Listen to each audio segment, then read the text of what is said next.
Bastard here. Have I got a weird niche for you guys? I've got a Kirin Mets Cola, 0 calorie with fat absorption properties. Lucky you, I've got a label in English. Hoorah! So I bought this domestically. It's Antipodean standards, so, and the sheep shaggers also share our standards. One and alike when it comes to food standards, so here we go. This will be interesting. This is a Japanese government logo suggesting whatever contains this has genuine health benefits. There's probiotic yogurt drinks could theoretically be beneficial for that.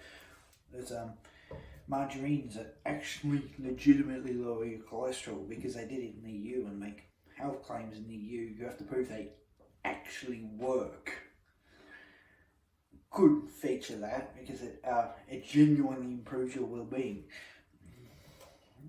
By Japanese standards, this would be considered fat blocking. So you have this with your meal and it minimises absorption of fat. So this is a genuine health product.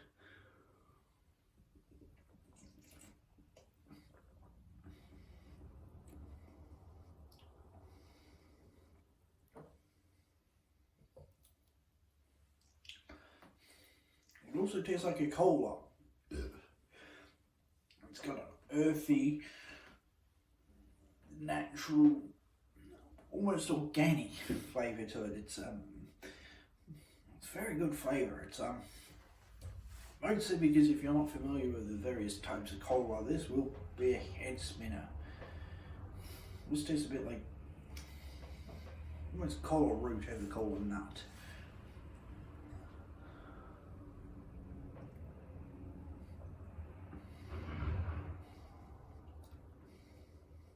It's a cola root. It's got an almost licorice-esque undertone to the flavour of the natural cola flavouring.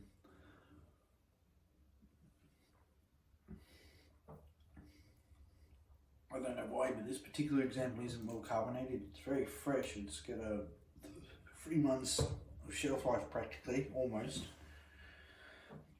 About 5 or 6, about 5-6 weeks instead of 8 or 9. I've had full 3 months, so it's still should have at least a fair bit of gas. Not all of it, but at least a fair bit.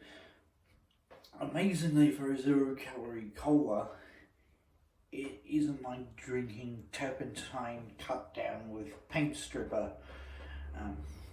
Paint stripper acting as the bulking agent to the turpentine. But it actually tastes like a cola. It's got this strange sort of chemical something on your tongue. Almost burns.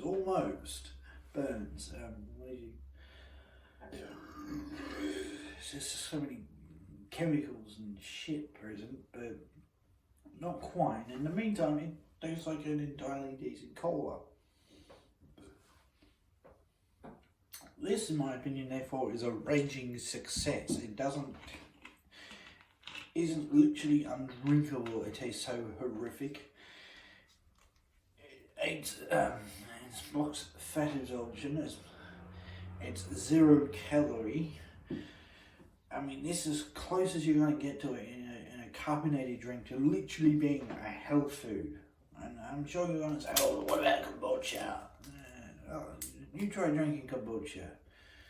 If you're an open-minded person, drinking kombucha is like drinking apple cider vinegar. It's disgusting, horrible, acrid, bitter, and then it's carbonated, so it gets up all your nose and tinkles your palate. Oh my God, it's revolting.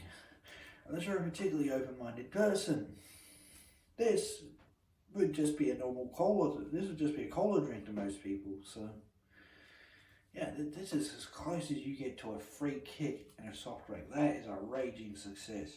You can get this online. I know you can, matter of factly, reasonably easily, because I don't know why it's not that popular in export markets.